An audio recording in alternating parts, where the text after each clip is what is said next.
o tuai, anga konua ko be. Tau ia siowa kia fia, ko jono au me kai wa. E ke mo wiro mua ko sova be ko o tua. Ko ia nane ngau ki tawa, pero ki tawa o ona.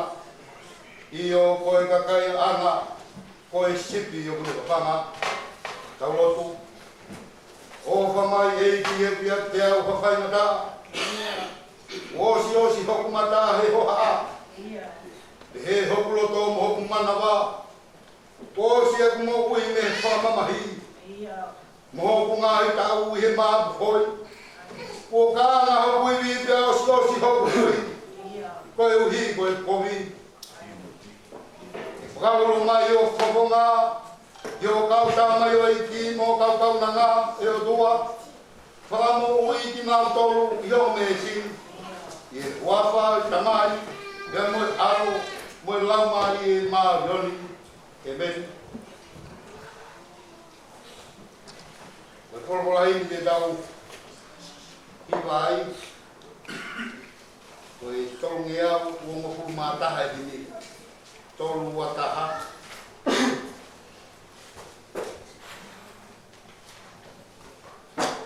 I hau ki saia me, aho tau mi saia, sa tamo ui e ka kai hia, e a kai masino, e whakamaro e te whai hosana, e ka kai whanau, ka hiwa, hosana, hosana, hosana, hosana, ki a tau iki. Oh,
tonu.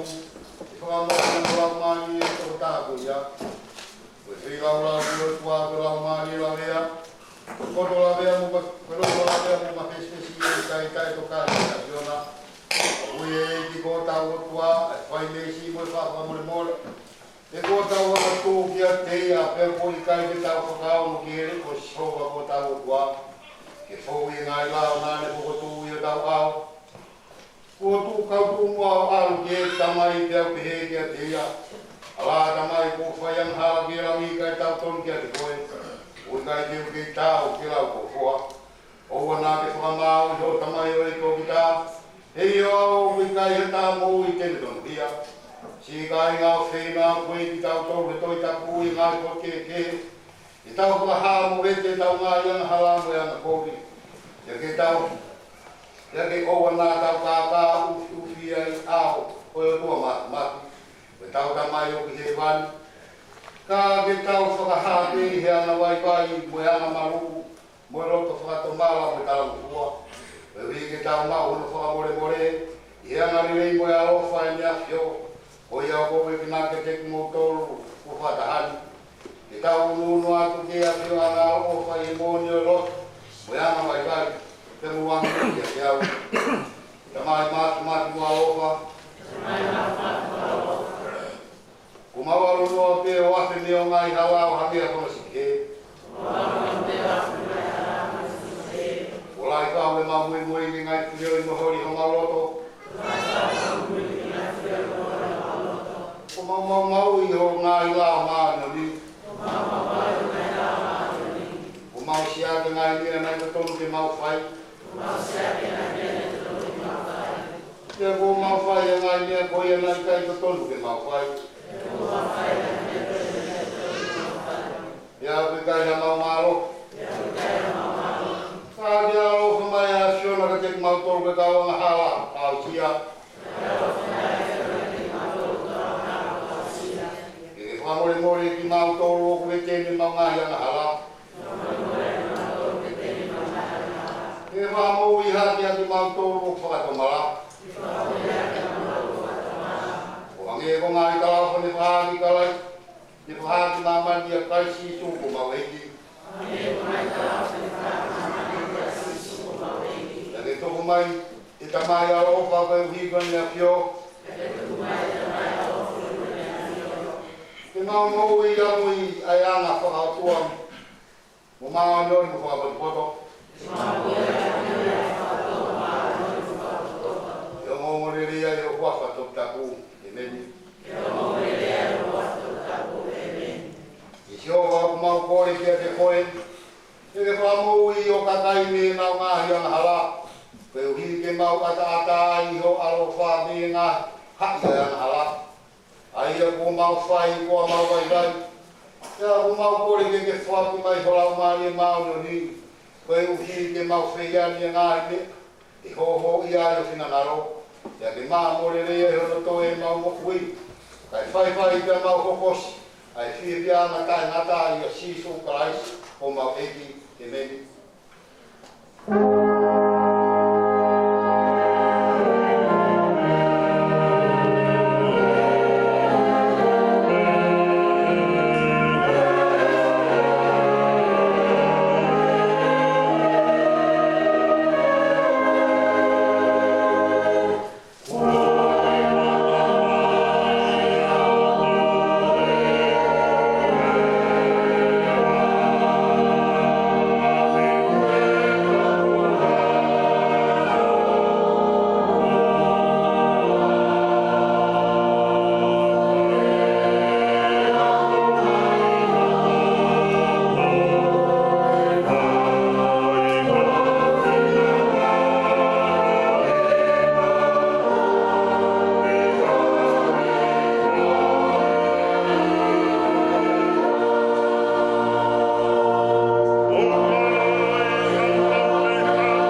kanata. Ko os hok mata in haa he hok loto hok manama.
Pea i hene kamata mea atu nā nā whaniki ai hala atu o nā purupuru.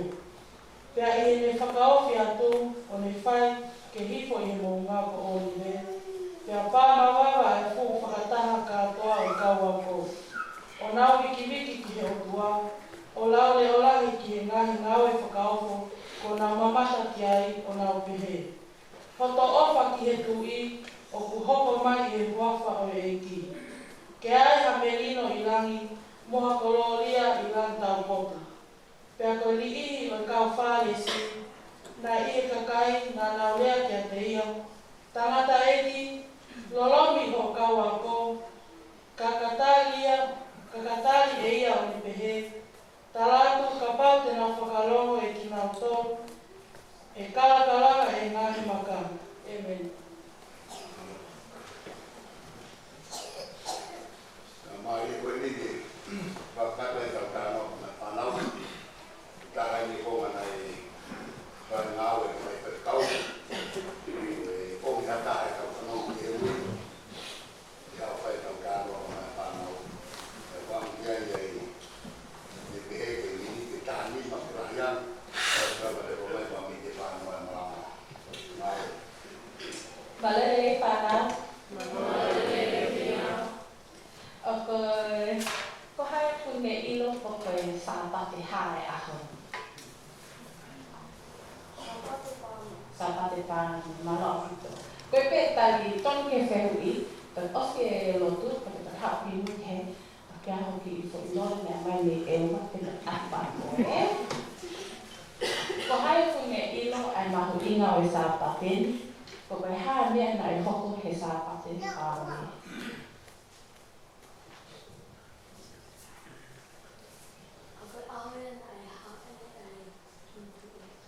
Malo, kota kita komi. Kota ke Aisyah, kata Aisyah. Pas ke Aisyah. Kesapate na el pakuya sisu, kai la hosana kai na homa tupe moe ki video. Peko ila wea koe sa tonga pe na ila mangi mo sa pate ni mo me na hoko me sa pate pane ke sio esa so mo me ha mo ni me fa na mo ha mo ni ki ai pe oske ko ya ka e ga mo ki se ku e ua te u e ke atu ko se hu ua ki ko ha loto na e ma u he kau pare si me kau taki lotu ko na ko ha loto ni o kulele ko ha loto ni ku ko Ko se hui hono wa, ko hai ngahi loto o ku ke pehe nai maho sisu. Ko ngai tari e aspeki video.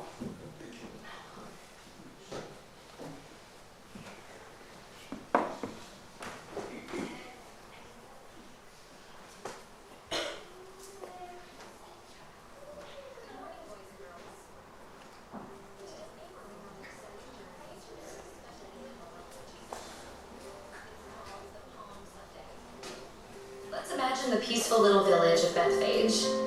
Can you hear the birds say, "Good morning, boys and girls"? Today we're going on an exciting journey to a very special day in the life of Jesus. It's called the Palm Sunday. Let's imagine the peaceful little village of Bethphage. Can you hear the birds singing and see the palm trees swaying? Here comes Jesus with his disciples. He has an important mission, and it's about to begin. Jesus stopped and said to two of his disciples, "Go into the village ahead of you. There you will find a donkey tied up and her young colt beside her. Untie them and bring them to me. If anyone asks you what you're doing, just say, 'The Lord needs them,' and they will let you take them." Wow! Can you imagine how surprised the disciples were? But they trusted Jesus and did exactly as he said. The disciples found the donkey and colt, just as Jesus said they would. They brought them to Jesus and laid their cloaks on the donkey's back to make a soft seat. Jesus climbed on and the journey into Jerusalem began. Can you see the crowds gathering?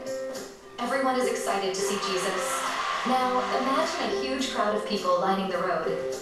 They were so happy to see Jesus, they started shouting, "Hosanna! Blessed is he who comes in the name of the Lord."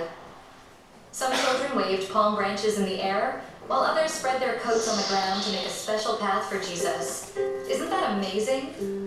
They treated him like a king, but not everyone was happy. Some Pharisees, who were religious leaders, didn't like the attention Jesus was getting. They said to him, "Teacher, tell your followers to stop shouting." But Jesus answered, If they keep quiet, even the stones will cry out. "Wow. Can you imagine stones singing and shouting?" That's how special this moment was. As Jesus came closer to Jerusalem, he stopped for a moment and looked at the city. His heart was sad because he knew some people there didn't understand God's love. Jesus loved them so much, but they didn't realize he had come to save them. Isn't it amazing how much Jesus loves everyone, even those who don't understand? And so, Jesus entered Jerusalem with the crowd cheering and waving palm branches. This was the beginning of a very important week. The week that would change everything for us. But that's a story for another day. Boys and girls, remember, Jesus came to show us God's love and to save us. Just like the people shouted, "Hosanna." We should always praise Jesus too, because he's our King and Savior. Thank you for joining me today to celebrate this special story. Until next time, keep spreading love and kindness, just like Jesus. Malaki.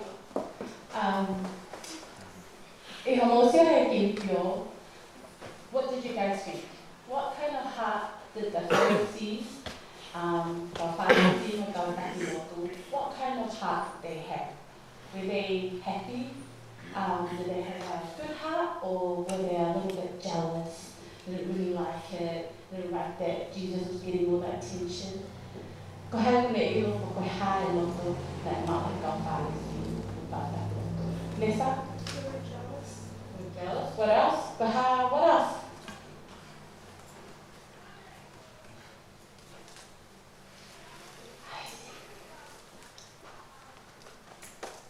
Okay, that's okay. So koe loto lupe ta e mao koe he kau whālesi. Na no mao na to e ustokon. Heke nā sa e nā tō iai, nā sio laro kia sisu. Koe ngahi loto koe ia whanau, ko ngahi loto ia kuko, hika se mau te tau mao ngahi loto koe ia.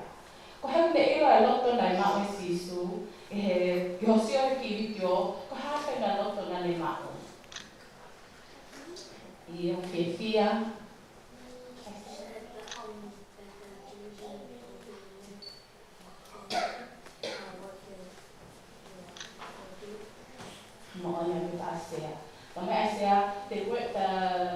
Jesus was very sad. He still understand he kakai the reason why he came. Kutai ha koe loto na ke sio ke pehe na mahi sisu e he kiwitio. Tepe sea tole nui, sea meni mo mea.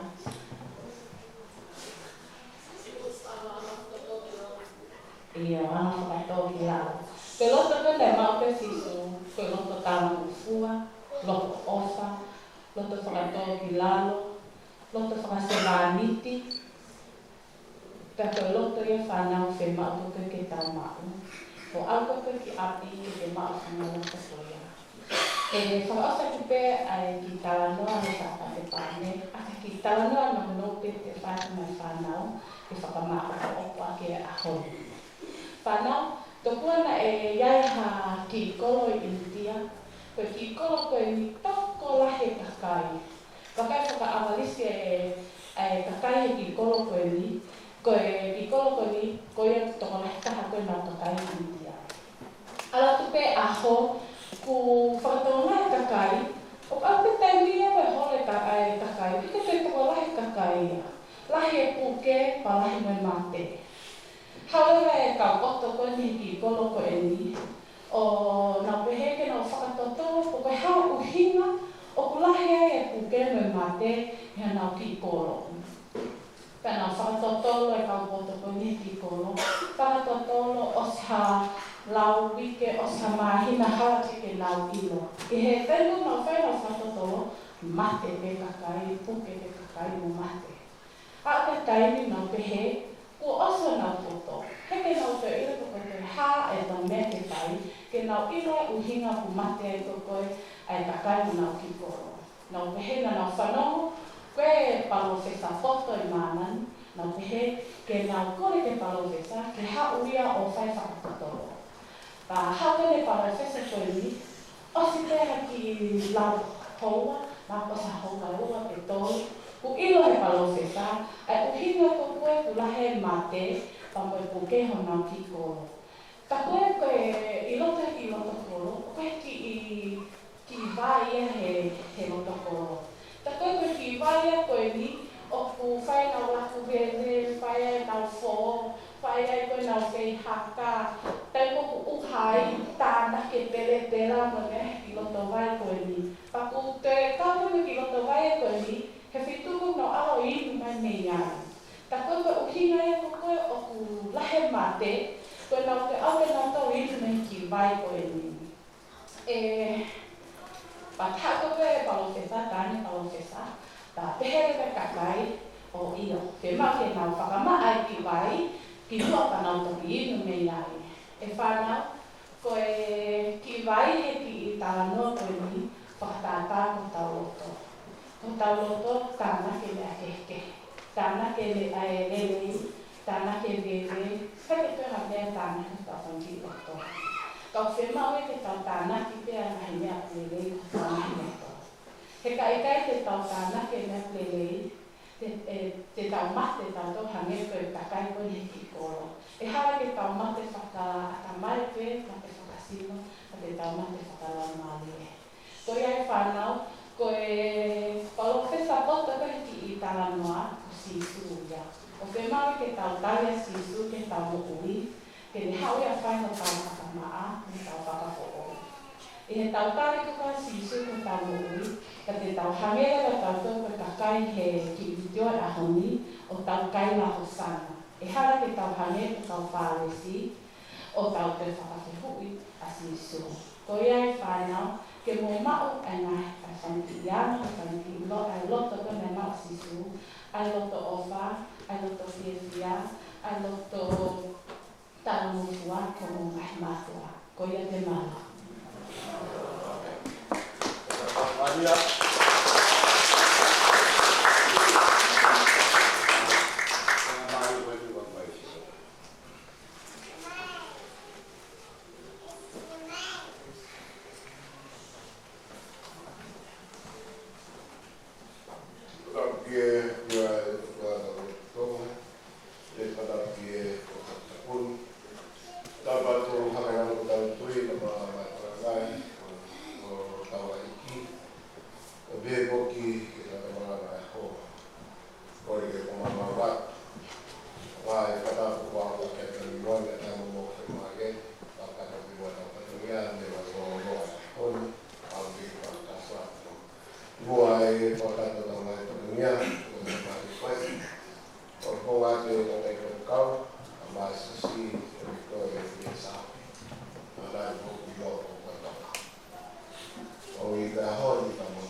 Ui, como ela está com o dinheiro, o programa, não sei, o papinete, e barulho, e pouco não está, mas lá. O que está o time, quando se inicia, ele vai tomar. E aí, esse aqui leva a comandar o que está com. Depois, a gente vai com a carta de secretaria, então, se estamos agora para que o pecado ao carro. Quando estava lá, eu não. Eu vai mais bem, vai cansar. Mas vamos foi cansar, foi a trabalhar comigo, não se há, família ali, não está aqui na riba. Então, você aprende cansar, como é que se chama, o colo, a riba que aí cansar, está aí, assim. Então, primeiro, você tem que o Nazaré, se tua, a riba que aí cansar, isso. Então, primeiro, você aprende a trabalhar. Moi kau ke ka hiva a pe se o pa i te le pe ta mala pe kia ta te mo ru te ta la e ka mata ia e hoka wa ka ko ia e a ka ko ai ka sa wa me mo ke uia ta na tani ano no ta do ke wi fas os no ai ki a ke ta ma ta o mi ama o dia vai estar com a pia, aí com a pai, ele não dá uma, a única que o tu uma atanga, ou cresce ia uma caixinha, claro que o gato para mim foi a figurina, e logo é para mim, botar de dinheiro, o rico me vai que a copa tá, cauquinho, o meu me cauquinho. Bawa ku te wahino. Ko hini uwaki ki ono no tolu. Tau ki wa ya ngeha wikeni. Ke osko a wikeni. Kakato hini e tau i waki. Ka koe koe. Te kai rawa kakato. Kakau te kena huko i laki. Nea mai tau kau kata. Ka kona ki, ka tau tala, hue tau tala i hoi kawai te. I hoka i tutu, ka kupe te rama e tangata kua kakatu. Ako whaamu, ia kete tō mui hoka whitu, ai hui tawa tala. O se kakata whakata kakatala, sekretari ka maa toko ni, e heki ka whae tala, kua mai mai, e tatake tawa tala. Koe wahai ke tawa tala, koe te mu. Raweipe, ai tūkunga e ahoka mohono harapa no, ka kukore ai ehia te mu, ai ki mai mai tuani, ai kei kawa e kau, kei ka sekretari, e whaampepa me motu ani. Tari te rei te mua. Ai ki vai tuan. Kau rai te kamata pita o talak pahiria tau alak fo o te mai ke seta. Vai tau tamai ia o te mai tau kapati i ka fai te. Palo loko tau to. Mawa tau ni a te ko to laki o ku tai mai pa mi te tani mo ia ki resi ko Nazare. Ele aqui a bona.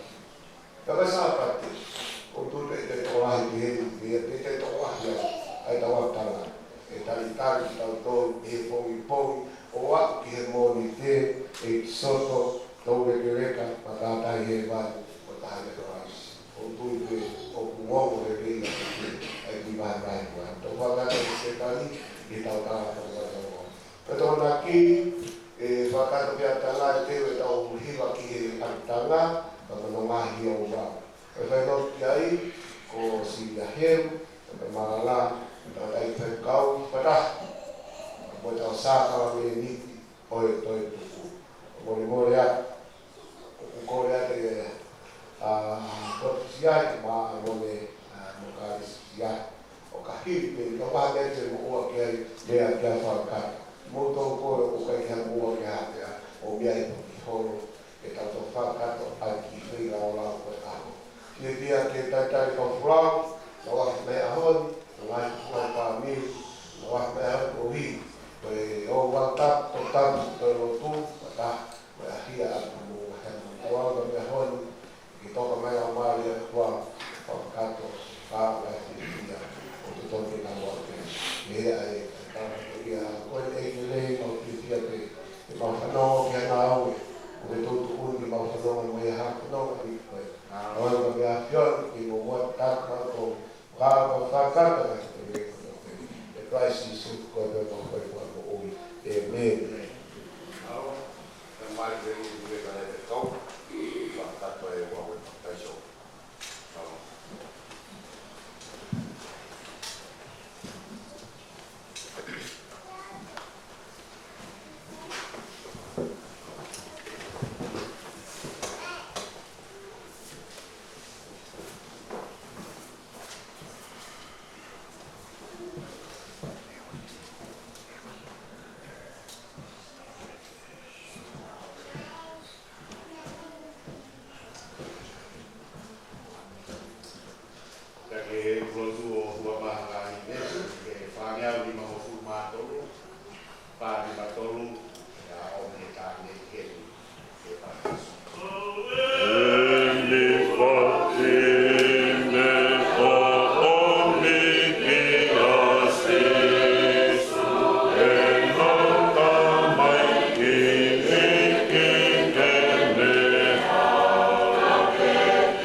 sino, kata mai, kalau mari, ada. Betul mas. Iku mau mari utak wa ke vai, ke hoku ke fai longa, ke boi fua mai a fion, ke boi o mau fai, mai tak.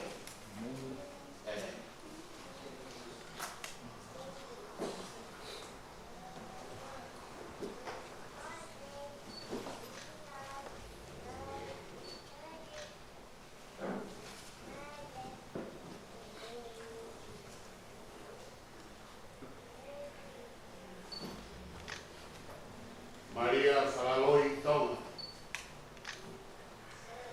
O pakai sekoi wa. Mai. Al. Lau mari maru. Sia sei. O mau ra te motor. Maria Falaloi Tonga.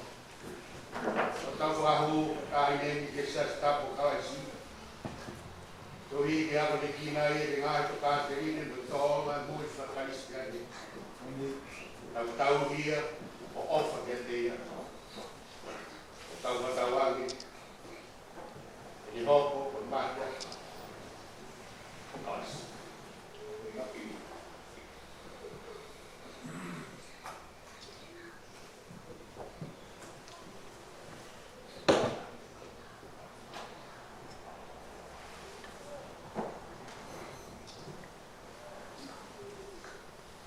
Yes, baik.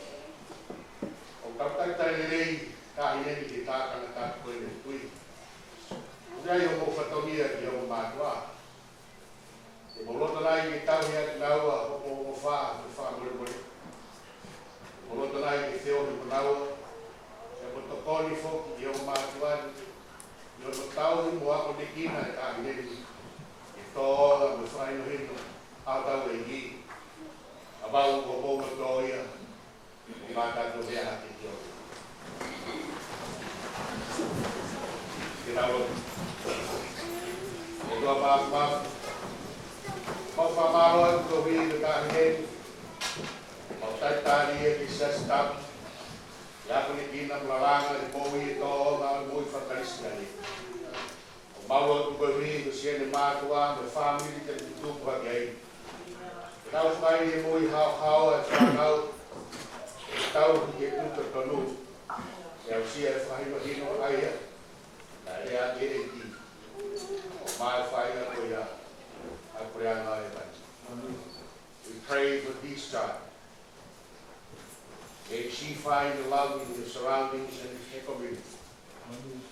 May she be warmly loved and supported in her life, so that she may be free to grow as an independent, courageous, creative and loving person, finding a model for living in Jesus Christ our Lord and Savior. Tā buat mai, te whamonui e hapai, te mau te iana. Alo, waf, te mai, alo, te lau mari mātuan. Amen.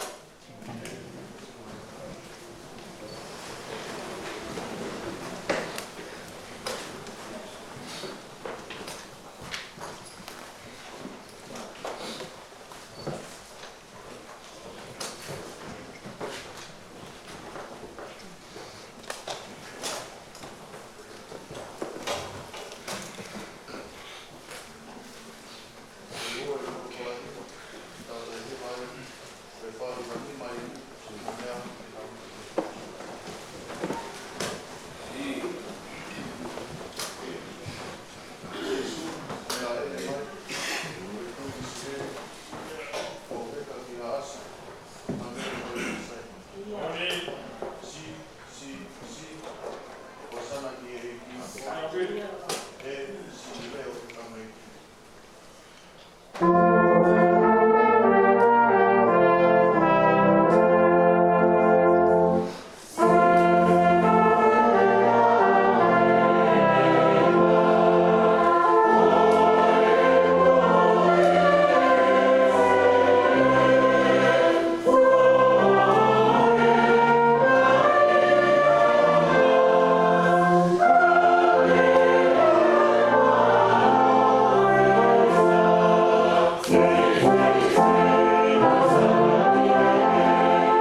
fai da me ai, e tau whapea mai māno i rau roa. Na whakia hairan kau i rui. Mai vai vai. Kau atoa, maha matapuri.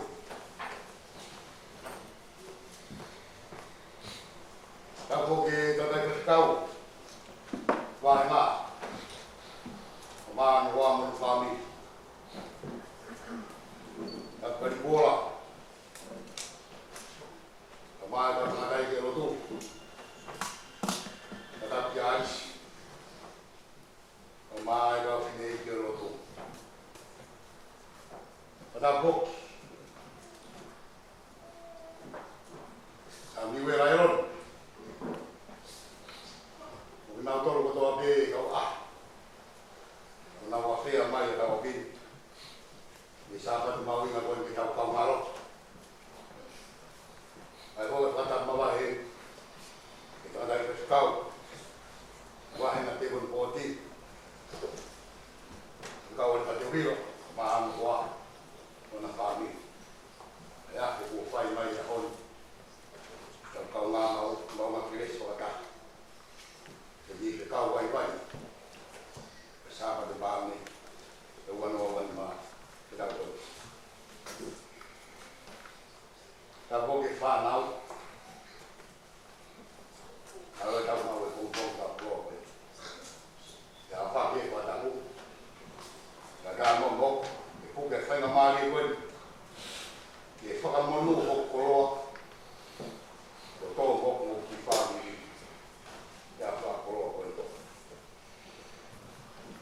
Tak mau saya di Pekawah Malang di Kuala Labuan. Tapi semalam aku pai do Fili. Hati ai leson dari laut. Ya Filipai. Filipai pai wa. Kakono di mai konga. Okai iburia koe. Io e tek motor. Fai na roto pe na ia classe so. Baba be ke kale na mahina. O mai kale ko a kon service. Tau siasi. Atu be mo ke foto de ki kale na koe. Ke ho koe wa ki yang. Ke le uhuru. Ai maranga te fai e bom pa proai. E mai. Ei. Ili wa ho. Eu tu ia ver que eu contou. Mas fai o fua ver que caminha. Que fai? O final na loja. Pau deitar na grelha. Ele leva. Mas uma amiga ele ficava. O ainda não tô vendo. Meia cara xixi. Baba que tá boa que é meu. Foi tá que todo é maui na coi. Segundo lá ele voltou para Maria. Eu sou de Maria, me faz a meu. O tá que malo para meu. Ele tá que Maria toca lá. Temos só uma na Não vai a honi ko ka wa mahen. Vai a honi ta no ai hal sa tu ya sisu.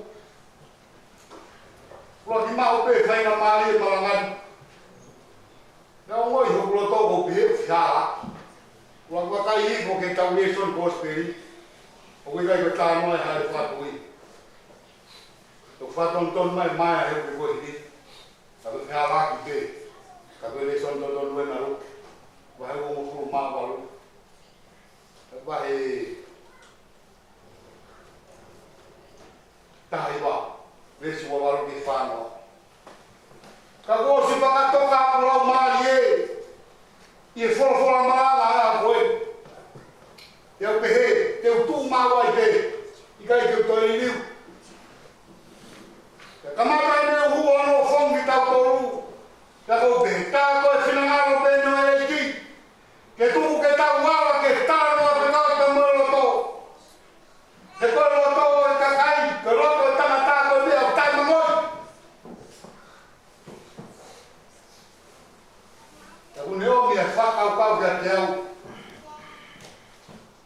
Que kai vai ki he mua o rofa kai sia nei tonga a to que ta mo to de mo me ai e de ha o foto e a ai polis ko tu bo ko la ko fa mama ya mama he o tonga ta ni ha o foto hono moto mono kaleina ya kai yo ha ko ve ni de ko te hina polisi e ta ha pe na moto o tonga bunga ke ro tana so ta kana ide ya me mu ta ko ta wo to ko ta mu nga me ro na le ana me ai o kai de mo nga ya ta nga ya nga ta pe ai ka mo ta fu kai de na la ta na ki na wa mo mo nga e si he o bi ma le ti dia ka ko me ana ne to ka nga i ko to nga o ku ne mo nga be ho ro Tane ne tano roto a pompongin. Ta ko roto pa ni makeke ko mo ui. Ta ka tano pe mo ui ko roto. Ko na me na aquí. Ko me te ta roto aquí, que ta mo ya. Ko me te ta mo ya aquí, que ta roto a. Ta ko ni liu be ya roto ko tano ki mo. Ko pula ke no no to o gaio no ki mari mono mahui na ke fai no fa to na ko ka vei na ko ke himini ko tu ho lo to o we ka ko hinga ni ra ki herera o himini ka ku hinga ke no ki ya fo o la ina no la ya ko ke heria ne uya ai tu ho lo to ko tangata sa himi roa a sare swesle ko taha le ki yafo na le mana kwai ye ne fa ka ta watu ko o wa pe o fe una mono masila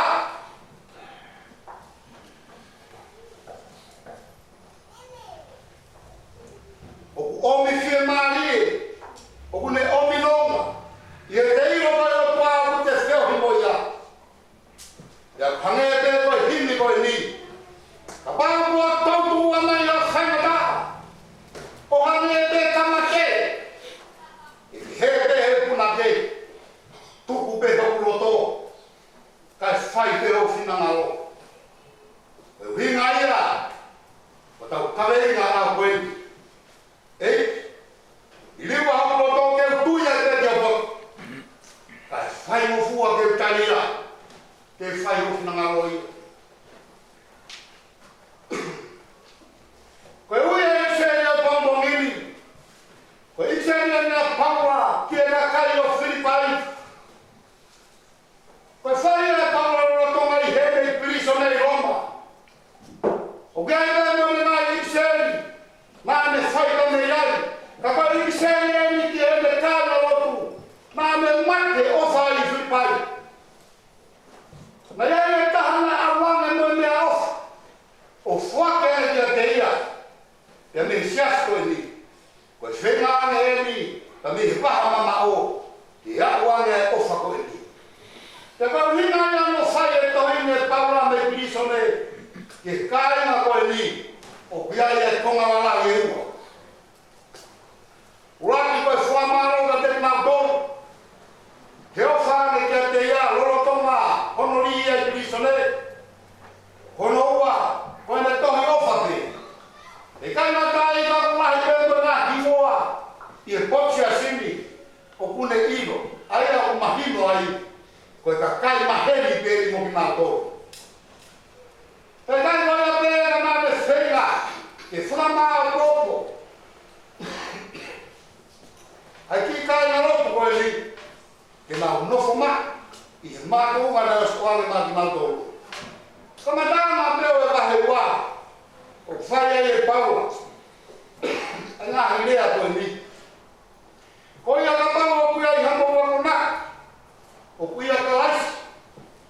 Ia ka paua o kuia i hamo fia maare. Nei o wha. Ka paua o kuia i hamo fia. I rao maari e. Ia ka paua o kuia i hama aue. Homo whatu i ofa. Ia ka paua o kuia i hamo whaines. Ia whakarakato e fia i o moro ta. Ke taha me o moro wha. Ia moro konga ta. Ia hula ta o moro whainga. O oua e whai e mea. Koe fia ta ke. Oua e fia o ngoa. Koe nā e kai no ino e mina e whai e pau. Ke kai na loku koe ni. Kai na. Ia ke o moro lato tai hiki. Mo takitara o moro kai na o pere haki ia te motoru. E kai koe a te. Oua te motokanga ke mea au.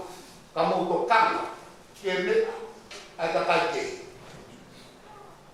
I vai no ia mai whai e paua ki mua.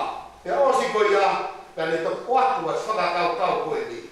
Kai na Filipai ke ia teki motoru a whai na loto pehe. Ai na ia Christi sufo. O kuiro le e apostolo. Ai kai na loto koe ni. Te mohono whakaki mea kotoa pe. O hoko i e loko loto mai siasi. Koe tuku kotoa pe ia mea mau loto. Ai whaina tāke nau whau ta. O hoko pe lia i monga hamoni tau siasi. Koe wipa nau loto whana tua pe. Ke tau loto pe e te. Ai tā kotoa pe. Te koe mea nane wharu. Ke whamau hoko. Ai loto e kakai. Te whamau hoko mo e kakai. Te koe mea ne noho mau pe e moi a paula. O kui kai koe ne ipseri te koe ni. Kai te hege na ipseri te he. Koe mea nane tokanga ki ai. Ke ne hamau tuaki. Ai motoro ane moi ko sisu kaisi. Koe maunga taha pei. O lahe pe ngahi leo ne ngawe ke ne ngahi ipseri. Kai a kaisa taha. Koe mātua whatu fōuia. Koe mea kia kita. Koe ne moi ko kaisa taha. Oasi te ea pauma koe ni ke te koutou. Ai roto pehe. Ai na ia kaisi su. Te ne hoko atua i e whakau koe ni. Io. Leo mo koe ne a whio koe tua. E a whioanga e o tua. I kai te ne ranga tatau. Koa mea ia ke haki puke ki ai. Whanongo. Ke whai a roto koe ne a sisu kalaisi. Leo mo ne tatau e o tua. Kana i kai te haki puke ki ona tunga koia. Kana ne hanga o whama siwe siwa e ia. Kana ne ai e toonga o e tamari o e ki. O ne hoko mai i e ta tau e tangata. Nā ne whamorara ia ne tau whakaka. O au ke mate, ta koe mate e torosi. Koe tunga ia whahanga roto. Na ia kaisi isu, na ne hanga o toko toa. Ai ngahi mawhai. Umea kotoa koia, kai ai e whāinga roto koe ni. Ke tano fua pewa, ki korosi. Mo ia whakato ki rao, āwha masiwe siwa, ta koe alo ia e kua. Koe hiko nane whai koe, hiko mawina. Tuku e kakao mo e kua. Tuku e pirinisi roto rangi. Tuku ono e ki. Tuku ngai mea kotoa pe nane maurunga ai. Mohono tunga. Kali ai e toonga e whasewaniki. Ai tano hua e sewaniki. Tano hua me lau ke mate. Ta koe mate e korosi. Peri ai e peri ana whama. Koe ne hua tu koe mea sisu. Na i kai pere ne te mana wahe. Ke whakamana mai e tau siu. Kono ia. Te mātuaki hake ki ia e otua. O ana kia te ia himoa. O i kai pere himoa ia e maarunga haki. I himoa ko ia. O ku peruki kia ia e tuiko toa te. I rangi mo ngā mani, fororo whanua. Mo e reo ko toa te, te nau whamoni. Whaha, ko siso karaisi o kulangangi. E koe otua koe tamai. Koe tanoa e honi, a ai whaka kōsteri, ke haere whakatui a sisu, o ku whakahi moa ke aho koe ni, ai hūwhakarani rani mai whare a sisu, ki Jerusalema. Koe tānoa ia ngai kōsteri sio whataha, ia mātiu māke moruke, koe hūpere taha sisu ki Jerusalema. Tūkehe pea sione, o kuiloa ngai le kōsteri ana, o kulahi au pitu, e ngai tala noa ko sisu, nai Jerusalema, he nai pētani ka me ngai seitu ofi ko ia siutea. Ka koe tānoa hare whatui a sisu. Koe whawhio vetua sisu ki Jerusalema, ki he matani koro Jerusalema. Nai hūkai ka mone kau pirikini, nā mau mui ki kātoa la. Ia koe whanga hua koeni a sisu pene whikau, ki toko ua kau ako. Mō ke wirisio pama mai, o kuiai e asi ai, o ku no taki ai, o ke iai he kai kata, vete ia, te amo hau mo, te kai ke ai kata, te amo talani, o whie mau ia, e ki, te te te wako mai. Te amo te amo kakao, whai mea kakao, nai tala ke binawa, te amo hau mo asi, te mau hiri kai o mau ngai puru, o e kaunga whanonga, pia whariki e hara, pia tūsi mai mai akau, te ngāni moiranga o wharika, pia mau hipa koe ni. Hosana ke te ea poko mai, i e huafa e ki. Hoto ofa ke te ea poko mai, i e huafa e ki. Hoto ofa ki e pure ana, e tau kuiko te mitaka. Hosana ki langi tau koe. Ko hiwa e na se kāra mai, e di mau tomu, mai mua, moki mui a sisu. Nā mau hiwa te mo kāma, hosana. Ko hiwa e rea hosana, ko e whakita, whai aho mau whamaui, ma mau tomu. Whai aho mau whamaui, ko e hosana te rea honi, mo hana atu ki e korosi, o ku maru ati mai le muku. Te ko e whakamui au whai, he apostolo he ahon. Kāinga Filipai, ke ia teki motoru, a whai na roto pe ena ia kai sisu. Koe tohi rea luke, o luke beta, o kune whai a whakautau. Koe hua sisu ki Jerusalema, pe a makaiti ai, pe a koe rea ia nāne whai. Jerusalema! Tama ia ana vela le, ai nahi mea tūngai, horere. Ke ilo ia mai, nai tūngai, horere. Filipai, ke ilo ia mai, ai mea, nai tūngai, horere. Ai e roto koia, nai a kanfisu, ai roto fe, ai roto fou, roto lelei, roto ofa, roto nai whato ki laro, roto fe lau, roto tanga fua ki atua, ka koe tanga fua o wako ke mati he korosi. Roto whamore, roto mak, roto mamak, roto whiwhia, siasio mo mai amon, ko mo tolo ku mea mai e ahani, ko honi ia, ko imi samanu ia ofa e otua, o ku ai e sisu krais, i e me heka e a si ko e ni, ko e whaironga ia eki o merino, e a hua ki Jerusalema, ko e langi o toa maka, langi e o toa gato, e whenga wala mai whai, i e korosi e sisu krais, i e amana ke tau whamara tua, he wike wa hoku mai. Koe whāmu e a honi mo ngā monu, pia koe uki ai peia, koe whetau ai peia, koe sāpa te pāme, ki tau anoa wanima, ki tau aimua roto koia, ki tau whanonga moia, tua ai roto motua, ai roto meheka, ai roto wa, ai roto kovi, ai roto uri, ai roto asumi, ai roto ita, koe hāfua nai whamamaka e roto, koia whenau ke tau li aki, ka tau tuimua ke kore koe li, liwa au roto, ke tuina i te kia poto, ka whai mofua ke utari, ke whai, au whinangalo ia.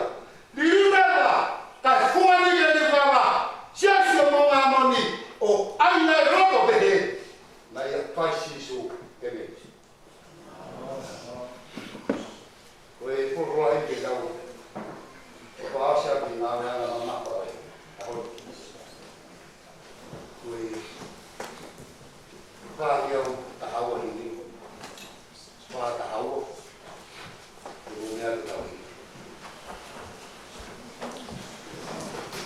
ke mau haloto ma. Haloto kolan. Ufulu ni tata. Ne dini de ma.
no mo ya manaki ke hiko mai ho mau koa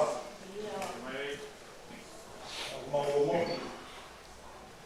o mau mo moni e mau lavea no tapo ho mau loto e ficau wa oni a fiona ko voaki mai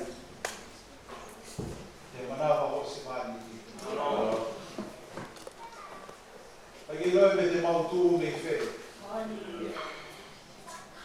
Ko e tamai mata ni o mau tau o tua. Ko roto e tanata. Na ki hifo mai o tau mai ko e Kurangane o tua ko i heni. Mau whato mai. O tui ke gospel. Nā ke hifo mai i he kuona, o ku pure whakaoa wai ai mawhai mālo mataha e māmani a hako ia. Ai pure angalo mā pe mo sisa mo ni kautau. Ai hoko mai a Fiona tau mai o pure angai. Au ko moi ati o tua. Tataha ai mea o whai aki ho ngā we. Ko mea whai na taha ka te mautoro ki mautauri. Whai mo fua ka te mautoro ea ki mau fua ki manomo ki lu ki ngāwe si asi. Whai mo fua o bito ki mau hange ka e tala apostolo ki fua ki mau mo ui ki more. Ko hui ko e kosperi. O pau kai ki ai e whahi na loto na ia kalaisi ko tala e apostolo hange pia fu simpai ka tangi. O ko maha alo moa pe he wakai mai a Fiona pe ka ni fas. O pai ka Mari. Mari e mai a Fiona. Tua ko e pakai to ma ko pakai foka vega ki mauto. Pakai tau i lotu ki mauto. Ka ku porei ki mauto se ke kau e aho ko ni. Ke to e pakai ko mauto. Ko flipai te re. Na e lama ai a kureanga o tua pe whai manawa kawa ai lotu pe mui ke a Fiona. Ka nai whike i kei pe hona o kautaki. E no wa koi se o wakai ke te koi si su.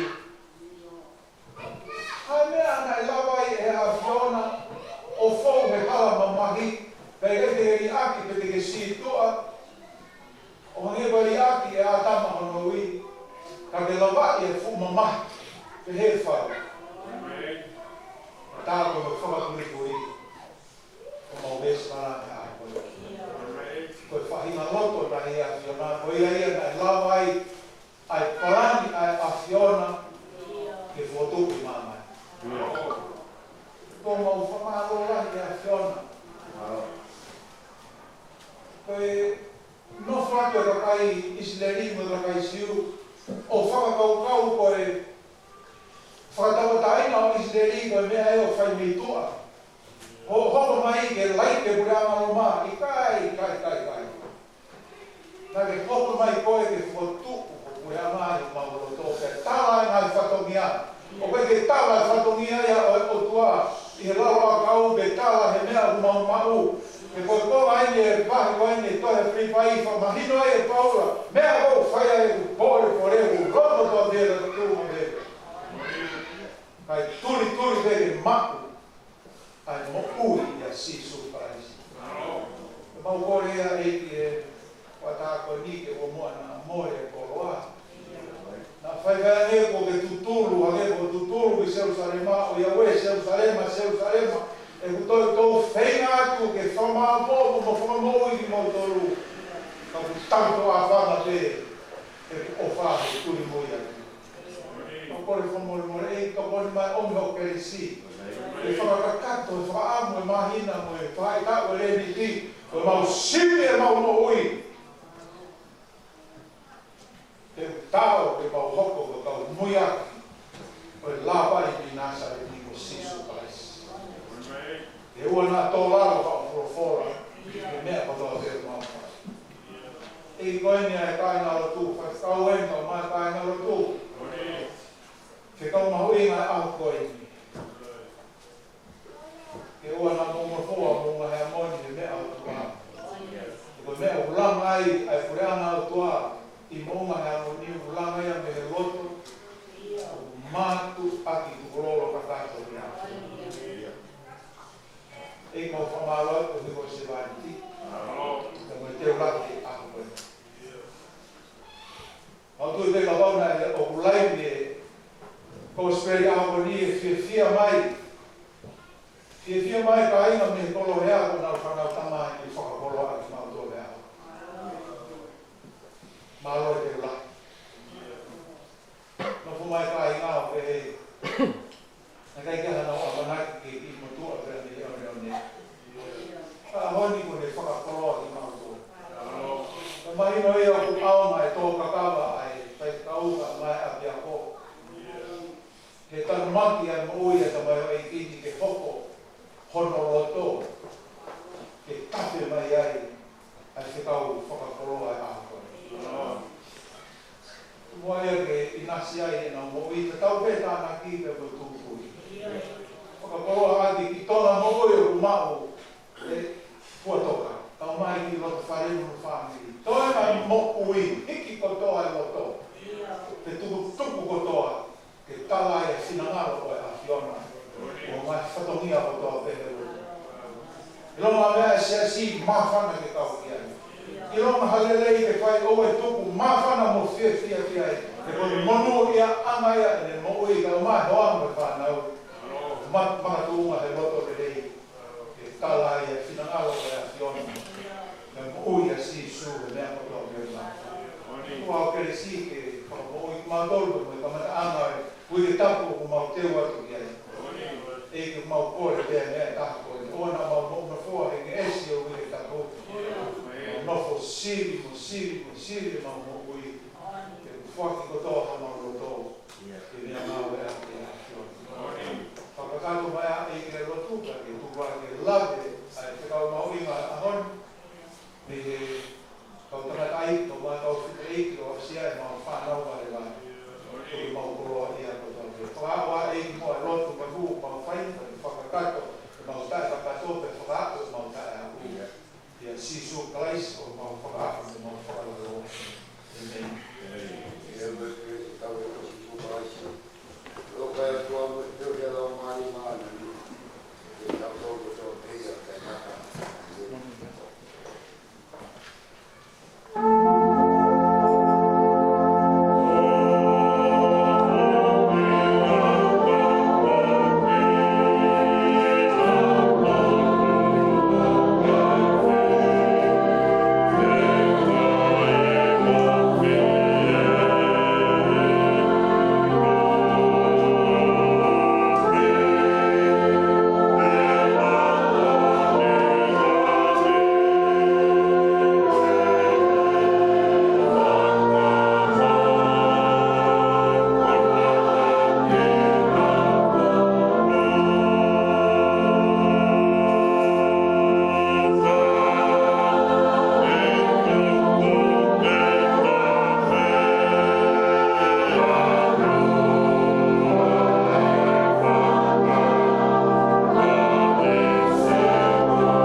Thank you.